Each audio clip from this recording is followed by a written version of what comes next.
Hello, everybody, and welcome to the Ice-Burgh Recap, your home for Pittsburgh Penguins game recaps and analysis. You can find us on YouTube at Inside the Penguins or anywhere you get your podcast from. The Penguins, they get back in the win column on Tuesday evening with a 5-3 victory over the Columbus Blue Jackets, a Metropolitan Division rival, if you want to use that word. The main storyline in this one, despite the fact that the Penguins, they didn't play a perfect game. They didn't play a full 60 minutes like we all always ask them to do, but they continued their dominance over a pretty lackluster Columbus Blue Jackets hockey team. This is a team that has been in the basement of the National Hockey League all season long, and they're missing some of their better weapons. The Patrick Laine was out of the lineup, as well as a couple others. So the Penguins, they got the job done. They took care of business on Tuesday on a day where the game seemingly took a back seat because of, obviously, the Jake Gensel news and the pending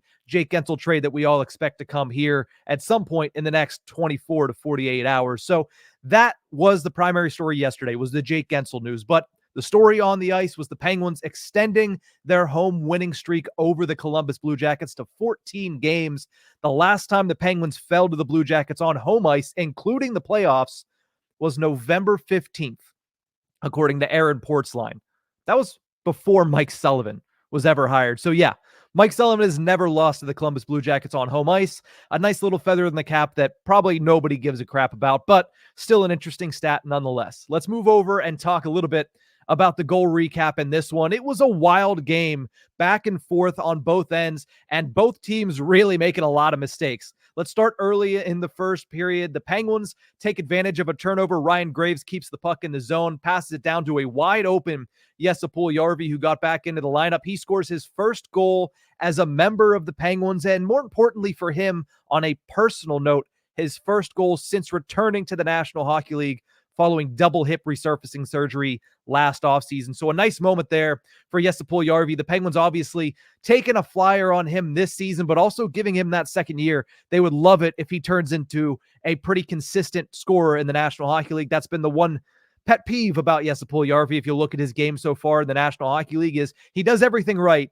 but he can't finish. Well, he did have finish on this evening, opening the scoring for both teams and putting the Penguins up by a score of 1-0. Late in the first period, the Penguins get the transition game going once again. Ryan Graves starts the play, gets his 10th assist and a secondary one here, passes the puck up. Riley Smith with a beautiful touch pass in the neutral zone to Evgeny Malkin, who had an open lane to the net. Instead of driving it, what does he do? He pulls up and gives you the old-fashioned vintage 71 Gino FU slap shot, beating the Columbus Blue Jackets goaltender for his 18th goal of the season. And the Penguins enter the first intermission with a 2-0 lead. And a lot of the feel was they're dominating, they're playing better, they look like the better team against the Columbus Blue Jackets. Maybe it'll be an easy night, or at least an easier night for the Penguins if they can continue to have this performance and build some momentum going into that big game on Thursday against the Capitals. But that's just not how the cookie crumbled. The Penguins in the second period were the antithesis of everything they did well in the first period. And because of that, within one singular minute, that 2-0 lead was completely evaporated. Johnny Gaudreau scores his 10th goal of the season on a beautiful cross-ice pass by Jack Roslovic, his 17th assist. Zach Werenski picks up the secondary. That goal was, let's just say, a defensive breakdown. I've talked about the Penguins defense and their struggles in their own zone and how their blue line needs restructured for some time now, and this game was a prime example. The Penguins in the first period looked like they were going to be able to give Tristan Jarry at least some help in this game. Second and third period, not quite as much, especially in the middle of the second period, really the entirety of the second period, and the Gaudreau goal was a perfect example. 3 or 4 Penguins in front of the net, yet that puck comes right across the heart of the zone, unimpeded, and Johnny Gaudreau makes no mistake beating Tristan Jarry to cut the lead to 2-1. And a little bit later, less than a minute later, I should say, Andrew Peeke scores his first goal of the season. Assists go to Jake Bean and Alexander Texier, and you can give a massive assist to Evgeny Malkin, who redirected the puck past Tristan Jarry. Looked like he was playing it as well as if he was in the offensive zone. Jarry was befuddled. Jarry was completely surprised that that puck was redirected by Evgeny Malkin because, well, there was a clear lane. Otherwise, there was no need for Malkin to get into that lane, to get in front of that shot. And he throws his stick out there. He deflects the puck and it gets past Tristan Jarry, and the game is tied at 2. Luckily for the Penguins, they got a good bounce coming up later in the period on the power play.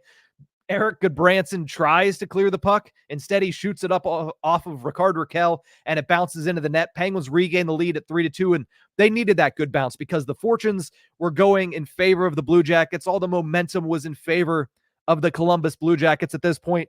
So they get a lucky bounce there. Rickard Rakell gets his 9th goal of the season. It goes down as an unassisted marker, and the Penguins go into the third period with a 3-2 lead. Now, that 3-2 lead would not hold, obviously, because the Penguins, as the power play giveth, the power play taketh away. Shorthanded goal allowed. Jack Roslovic comes down on a 2-on-1, and he just beats Tristan Jarry. Not a good goal there to allow if you're Tristan Jarry. Sometimes you need the timely save. That would have been the timely save. Instead, he gets beat in a similar fashion to the way that he's been beaten a couple of times over the last couple of weeks on 2-on-1s, just not able to take away the shooter. A couple of times he'd been leaning. He wasn't leaning on this one. He was just flat out beat by Jack Roslovic. Andrew Peeke picks up the assist, and that is a shorthanded goal that ties it at 3 in the third period. Penguins, they get their goal scoring going later to make sure that they're able to secure this victory. Jeff Carter with a goal, his 8th of the season. He threw it out in front, and again, a lucky bounce for the Penguins as it deflects off the Blue Jackets goaltender, off the Blue Jackets defenseman, and seemingly harmlessly just trickles right into the back of the net. Emil Bemstrom and Riley Smith pick up the assist on that one. Oh, not to mention, it's the second power play goal of the game. Nice little feather in the cap for the Penguins. Jeff Carter's 8th, like I mentioned. A little bit later in the period, Penguins get some insurance. Malkin and Riley Smith, the few times that they have connected, it has looked very, very visually pleasing this season, and this goal was no different. Evgeny Malkin in on the forecheck. Puck is turned over to him. He turns a backhand pass to the middle of the ice. Nobody in front but Riley Smith, and he hammers one home for his 11th goal of the season, and that is where things stood at 0-0. Penguins winning, like I mentioned, by a final score of 5-3. Let's move over and talk a little bit about the 3 stars of the game. In this one, third star, going to give it to Jesse Puljujärvi in this. Scores his first goal since double hip surgery in the offseason. He was part of that reconfigured third line that I thought played pretty well through the first 2 periods before Drew O'Connor missed the third period due to a concussion. He's expected to probably miss a couple of games because of that injury, but I thought the third line looked good. They went young with that third line. Drew O'Connor at center, Jesse Puljujärvi at the wing. So too is Emil Bemstrom. Puljujärvi had 70% of the expected goals in this game, and I thought that he had a pretty solid performance. And like we've mentioned, he's great at doing the little things. He can be a good middle six player for the Penguins moving forward. He just needs to find that finishing a little bit more consistently. That's been the book on him ever since he joined the NHL, but he did have some nice finish in this game, gets his first goal as a member of the Penguin. He's the third star of the game. Second star of the game, a 3-point performance for this player, Riley Smith. There's a lot of trade speculation surrounding him, where he could go. Looks like Vegas might be off the table as they acquire Anthony Mantha from the Washington Capitals, but his name is still heavily involved in trade discussion as we wake up here on Wednesday morning. A lot can change, a lot can happen because the trade deadline week seemingly is either going to get really chaotic here in the next 2 days, or it's just going to fizzle out and nothing's going to happen. But we'll see what happens with Riley Smith. What we did see last night was a solid performance, including his 500th career point on Evgeny Malkin's first period goal. Nice marker for Riley Smith. Gets the Warrior Coho bucket, whatever you want to call it, after the game. And he gets the second star of the game here on the Ice-Burgh recap. First star, giving it to Evgeny Malkin. Vintage 71 through most of the evening. And people are going to say, yeah, well, it was against Columbus.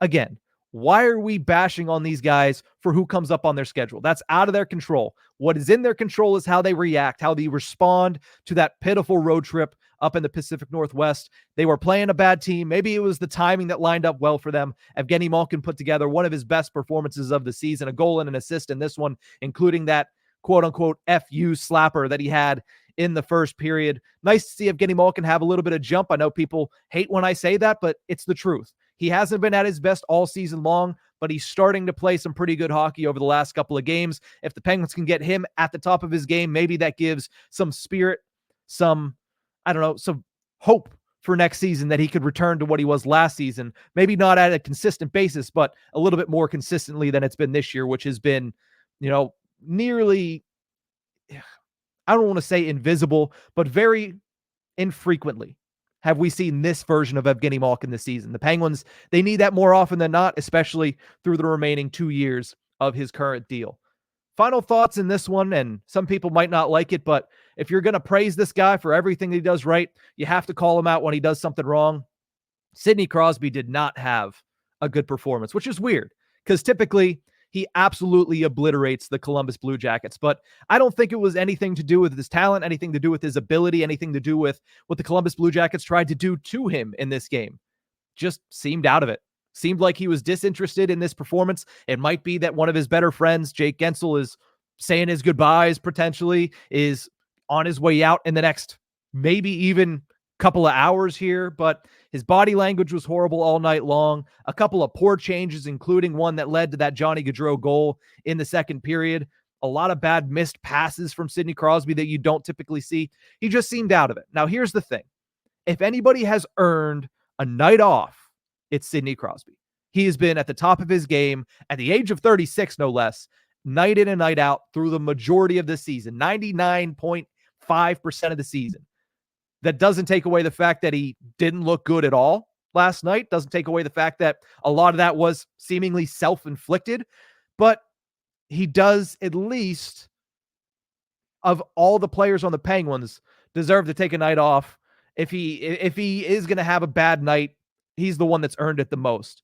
Finished the game without any points on the score sheet. Finished the game with a lot of shot attempts, which is interesting because if you watch this game, a lot of people probably barely even noticed Sidney Crosby, but you hope it's just a one-off. You hope that it's something that he snaps out of and he gets over and he gets back into things, because the Penguins, I mean, I don't think that they're going to be able to make the postseason. I think I've been pretty outspoken on that. A lot of people don't think they're going to be able to make the postseason, but you would hope the players in that room still have some hope, still have some fight left in them. You saw most of the team have it yesterday. Sidney Crosby just didn't have it. Something that I noticed, something that I'm hoping is just a one-off. I'm hoping this is just a blip in the radar and a 2-minute conversation that can just be left in the garbage as the last 22 games get played. But he certainly didn't look himself against the Blue Jackets, and it's interesting because I don't think I've ever seen him that disinterested in a performance, especially in a performance where you're playing a team that he typically just takes it to from night in and night out. So interesting thought. Interesting to keep an eye on as time moves on, but I would highly doubt that becomes the norm for Crosby over the last month of the season. Up next for the Penguins, it's always big when they play the Washington Capitals, isn't it? Both teams in a similar position, similar to that game last season that happened at PPG Paints Arena, where both teams are kind of on the outside looking in. The playoff hopes are hanging on by a thread, and it seems like the loser of this game, it's going to feel way worse for their chances to do anything the remaining month of the season. And the team that wins might have a glimmer of hope. Who knows? At the end of the day, it's Pens Caps. We only have a finite amount of Sidney Crosby versus Alex Ovechkin left, so it's time to enjoy it. But Penguins, Capitals, Thursday night, a lot can happen between now and then. Make sure you're tuned in at Inside the Penguins on YouTube, anywhere you get your podcasts from at Tip of the Iceberg. We will have updates, surprise podcasts, or I should say, emergency podcasts, especially if Jake Gensel gets traded. Typically, if anybody gets traded, we'll probably jump on and do a podcast. But that is it for this episode of the Ice-Burgh Recap. Thank you guys so much for tuning in. Remember, you can find us on YouTube at Inside the Penguins or anywhere you get your podcasts from.